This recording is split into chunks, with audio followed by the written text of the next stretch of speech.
My name is Lucas Morgan. I'm 14 years old and I choked to death. Until October 18th, 2023, I thought I was just another kid in Meadow Glen. A small town nestled in the foothills of Denver, we lived in a cozy two-story house at the end of Cypress Lane. Mom, Claire, an elementary school teacher, had a room-filling laugh. Dad, Mike, a mechanic, whose hands were always smelling of grease, but whose hugs smelled like clean air. And my little sister Mia, then 8, full of energy and mischief.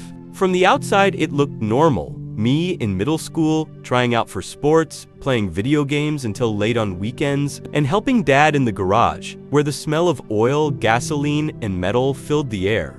Every Saturday, we'd work on some old project car he was restoring, a 1972 Chevy Chevelle or a 68 Mustang, and I loved every minute. I learned to change spark plugs and tune carburetors. We'd blast classic rock on the radio while working, Dad singing off-key. I just tried to catch a bit of his passion, but I also had my dreams. I was tall for my age, nearing 6 feet already, and I hoped to climb varsity basketball next year at Rocky Ridge Middle. I practiced daily, dribbling crossovers in the driveway, tossing hoops at sunrise, pushing myself until my lungs burned. And in the evenings, instead of socializing, I'd fire up the console and dive into sci-fi shooters missions that took me to alien worlds. Dad worried that I stayed up too late. Mom said early mornings were hard on a 14-year-old. I assured them I was fine because I needed to believe it. It was a bright October morning. Denver's crisp mountain air had begun to bite at first light. I woke to Dad's old Chevy horn, his reminder that he had to leave early to open the shop. He waved at me, breakfast already sizzling downstairs. Mom was flipping pancakes, humming softly. The kitchen smelled of maple syrup and frying bacon. Mia, cheeky as ever, darted in, eyes on the prize. She snatched a strip of bacon from my plate before I could react, giggling as she made a run for it. I teased her, swiping her pancake. Mom laughed. Dad rolled his eyes goodness. On the table lay Dad's phone, broadcasting news of a new SpaceX launch. He noticed my glance and said, "Imagine working on rockets someday, Lucas." I nodded. That was my dream. One day, maybe I'd help humanity reach Mars. I grabbed my backpack full of notebooks, a basketball jersey for practice, and a peanut butter cookie I'd packed as a snack Mom's midday treat to keep me going, and gave everyone a hug before heading to school. The sun was warm on my face as I stepped onto Cypress Lane, tossing a ball up and down the sidewalk. I grabbed my backpack full of notebooks, a basketball jersey for practice, and a peanut butter cookie I'd packed as a snack Mom's midday treat to keep me going, and gave everyone a hug before heading to school. The sun was warm on my face as I stepped onto Cypress Lane, tossing a ball up and down the sidewalk, joked with friends, doodled rockets in my notebook, impatiently watched the clock. Lunchtime came, I joined my usual crew. Noah, who could slam dunk Ava, the chess queen, and Priya, who was sharp as a tack. I bit into the peanut butter cookie, half laughing at some joke Ava made, when suddenly something snapped in my throat. My tongue thickened, air vanished. I realized too late it might have nuts. Panic filled me as I saw my own panic reflected in Ava's eyes. They rushed me to the nurse with me, wheezing, hands clawing at my throat. Everything turned upside down literally. My breath faded. Teachers were yelling. I tried to stand. The next thing I knew, I was floating. I heard the nurse shouting, "Clear, 1, 2, then a loud beat." The school nurse was performing CPR on my chest. I hovered above the whole scene, powerless. I watched my body through a haze, uniform drenched in sweat. Students fled. Mr. Thompson grabbed his phone to call 911. Everything moved in slow motion, but I felt calm, a soft, reassuring calm, like being cuddled in the warmth of a thick blanket. Then I drifted away from the cafeteria chaos. Colors shifted until I found myself standing in a vast field of golden grass. Each strand shimmered luminously. The air a gentle glow. Silence there was not empty. It vibrated with love. I took a step, my feet sinking slightly, as if on a cloud. Ahead of me, a figure emerged. Jesus, but unlike any painting, he stood about 5'11", dark hair brushed back, clothes flowing, eyes deeper than oceans, shining with tenderness and understanding, yet strong, unshakable. His smile swept through me all at once, a wave, carrying every warm memory I'd ever had. His voice spoke inside me, sounding like Dad's morning greeting, Grandpa's laughter, and Mom's lullaby. "Lucas," he said softly. That single word cracked me open. I burst into tears, joy, confusion, indescribable mixture. "I've been waiting for this moment," he added. I couldn't form sentences at first. I felt like a little boy, again safe, small, and relieved. "Am I dead?" My voice trembled. He tilted his head, fingers resting on my shoulder. "Your body rests, but why I'm showing you the true you, a soul waking up." His hands sent warmth through me like the comforting heat of hot chocolate after being lost in snow.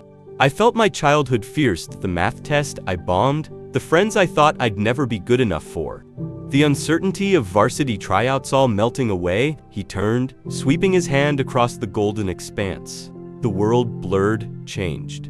We soared above Earth, not quite space, but godly vantage.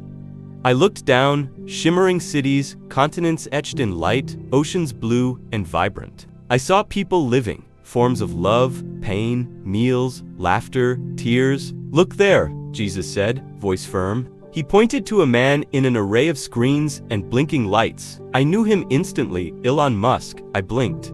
"The rocket and car guy," he nodded yes. Scenes changed again. Elon stood before fans, holding a microscopic computer chip. Cameras clicked. He spoke of helping humanity, boosting intelligence, connecting minds to machines. The crowd roared its approval. But shadows darkened behind him, amorphous forms, whispering into his ear, their voices hissing promises. Jesus whispered, "They are demons. They've waited long." My stomach twisted. "But he just wants to help." Jesus's gaze hardened. Many great intentioned become vessels for darkness. This man truly believes he's saving the world, but these shadows know something he does not. Pride blinds the soul. New scene. Storefronts jammed. A line snaked through city blocks at clinics. People clutching flyers, advertising Neuralink, MindSync, next-gen brain chip. They gathered like eager Apple fans, so excited to get the latest iPhone. Jesus's voice, "This chip is not neutral." Once implanted, shadows gain entry. They can nudge thoughts, cloud ears to the truth, stand between the person and me. Faces in line looked excited, hopeful. But once the chip went in, eyes glazed, movement robotic, emotion flat. "It's not the mark of the beast yet," he clarified, voice somber. "But a step. Acceptance of emerging with technology opens the path." I felt fear clawing inside me. What about those who refuse? He showed me communities pushed aside, unemployed, denied service, people scanning chips before allowing entrance, parents separated from children, grandparents ignored. My voice shook. "It's like exile." Jesus spoke gently. "Trials refine the faithful. Persecution purifies. They will be called fearful, obsolete, but they'll speak and live differently. They'll shine." He showed me small groups praying silently by candlelight. In the dark of blacked-out rooms, hearts found solace. Miracles flowed, instant healings, languages spoken, joy reborn. Jesus's face glowed. "These are my believers. Their power isn't in tech. I give them gift of life. I heal through them. I guide them." That's real connection. The last scene, a candle lit in a storm cell, wind howling outside, a believer held hands in prayer. The storm flickered, then no more. Calmness filled the space. He turned to me. "It will seem hard, Lucas, but your generation, you will see this more deeply. You understand screens. You feel the pull." He squeezed my shoulders. "Go back. Your words, your voice, they resonate. People listen to their peers. You will say, technology isn't evil, but one must be close to me to discern what is from me and what is not. Wise as serpents, pure as doves." I wiped tears, heart pounding. "But what if they hate me? Laughed at me?" He smiled the same knowing smile. David was a shepherd. Moses doubted. Mary was a teen. God picks ordinary for extraordinary. The golden field blurred. My conscience tugged. I felt an urge, like a pierce in the chest, pulling me back. I felt myself falling, no fear, just a sad longing. "I don't want to go," I whispered. "It's beautiful here." He enveloped me in a hug, pure love embodied. "Your family, your friends, they need you more. You'll remember when doubt strikes, when fear knocks. I'll show you this field. He placed his warm hands gently. I felt roots of calm. Tell them, love technology, but live near me. Pray for Elon Musk. He is deceived, not lost. He can choose. Through love, mercy, prayer. Then I jolted back, awake, blaring beeps, stark white ceiling. My throat felt dry, chest sore. I lay in a hospital bed, sterile lights above. My mom knelt beside me, tears slick on her cheeks. Dad stood behind, arms crossed, worry etched. Mia sat at orderly's feet, gripping Dad's leg, eyes wide. Seconds later, I heard a mechanical voice. Monitor stable, pulse returning. I gasped for air. Alive? Alive again? The next hours bled into one another. Doctors explained, I'd gone into anaphylactic shock from hidden peanut oil in that cookie. I'd flatlined for 17 minutes unresponsive until they revived me. A rare reaction, they said, but treatable. They checked cardiovascular function. Everything passed. I was cleared to go home in a couple days, but they said it was a near miss. I couldn't stop replaying what I'd seen. I wondered, was it real? My rational mind whispered hallucination, but the depth, the love, the voices, Mom carrying me, Mia asleep on my bed, Dad sleeping in a chair, I remembered it all. That night, I couldn't sleep. I thought about the chip, about silent prayers, about power that heals instead of controlling, about Elon Musk, who I'd never felt so connected to spiritually before. I pulled out my phone. First, I searched Elon Musk. His bio described a tech messiah, founder of SpaceX, Tesla, Neuralink, Boring Company. His ambition soared. I stared at the electric cars, the rockets, the brain-machine world. I knew from school they'd tested chips in pigs, monkeys, soon humans. I prayed quietly, God, please help Elon see the truth. Please help me know what to do. At breakfast, Mom gently said, Lucas, sweetheart, you had a vision. I nodded. She squeezed my hand. Dad chimed in, kid, you look different. I mean, you know things now. I didn't know how to answer. I saw something. I can't fully explain. After recovery, walking again felt like a miracle. Air felt fresher, every sound brighter. I laughed easier. Basketball practice felt joyful, not just competitive. My steps lighter. Then I started writing. A blog post at first, what I saw when I died. I described field, Jesus, Elon chips, waves of people, candles in dark rooms. It got maybe 50 reads, mostly classmates sharing. Ava commented, your writing is intense. Priya agreed. Noah said he believed I'd changed. At school, lunchtime was quieter for me. I listened more. I prayed more. I even skipped practice sometimes to go to City Church youth group. The older kids there asked, you're that kid who died?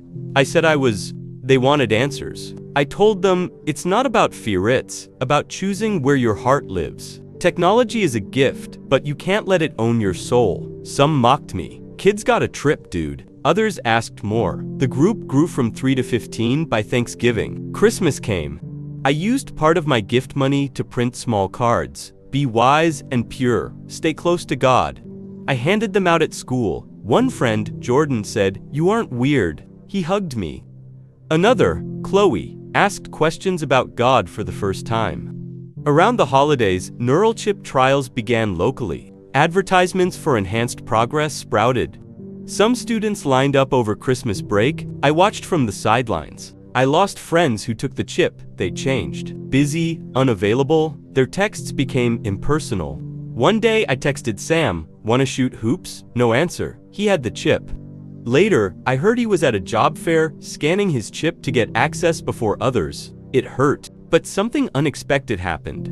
Those who resisted, like Jordan and Chloe, gathered weekly at youth group. We prayed, we shared texts, we read scripture, and sometimes, in dark parking lots before midnight, we prayed for those with chips. I felt power and peace, and I saw God move in ways I'd never thought possible. Spring arrived, the chip mandate tightened. My dad, a mechanic, got suspicious emails when he tried to sign up the shop for digital servicing. He refused. He was told he couldn't get engine diagnostic data without a chip dongle. Our family was under pressure. My heart pounded. The battle I'd seen in the beyond was here. Friends turned cold. We lost customers at mom's school because she hadn't taken mandatory training that was chip bait. One afternoon, I went to City Hall with Dad. I wore a sweater with Mistrab printed over an old parking pass. Number repoed car owners now used their chip IDs. We stood in line behind a crowd chanting, "Progress above all." My palms sweated. Inside, a man said coldly, "Your daughter can't work with US no chip." Dad clenched his fists. I swallowed. I prayed silently. I felt Jesus' presence. "Stand firm, son." I stepped forward. "I want to interview. I do not have a chip, and I will not." The interviewers hesitated. One looked at me. "You're brave. We like that." He offered Dad a trial position. I smiled. Dad nearly cried. A small victory, but it felt big. Summer came. The chip push-lagged, resistance surfaced, social media groups popped up, second-generation teens like me warning others. We held webinars. I spoke in one. I was scared. My voice wavered. But I told them, "I nearly died to show you this battle. Don't let tech steal your soul." It made waves. I did interviews with youth pastors. I wrote op-eds. I saw in my dreams visions of Jesus, smiling, nodding. I'd wake with a calm resolve. Public opinion began to shift. Polls showed 60% of teens now skeptical of chips. Major news stories picked up the near-death kids warning. Someone traced back to Lucas Morgan. My blog got featured on a national outlet. People from other countries wrote me. My family worried. "Don't let your story turn ugly." I prayed, Jesus said. "Stay humble." Now, as I write this in June 2025, I'm heading into freshman year at Rocky Ridge High. The CHIP initiative is paused pending review. Schools are considering stronger spiritual literacy classes. Youth groups are thriving. The movement started by normal teens is growing globally. I'm still prone to doubts. School stress hits. I worry about friends, about my future, college family challenges. But when doubt creeps, I remember that golden field, Jesus' hug, the vision of millions walking toward technology without watching their hearts. Sometimes, late at night, I stare at Dad's old muscle car in the driveway, remembering weekends in the garage. I think, maybe I'll study engineering, build sustainable machines. But this time, rooting everything in something higher. I don't claim to know what comes next. I'm just a kid. But now, I believe I have a mission, to stand firm, speak up, and love well. To prove ordinary people can do extraordinary things. One day, I hope to meet Elon Musk not in visions, but face to face. I want to say, "I love you, I wish you could see." And maybe he will. If you've read this far, thank you. I hope you'll remember this. Technology is a gift when used under love. The real future of humanity isn't in wires or data but in connection with God and each other. Guard your heart. Choose love. Stay wise as serpents, pure as doves.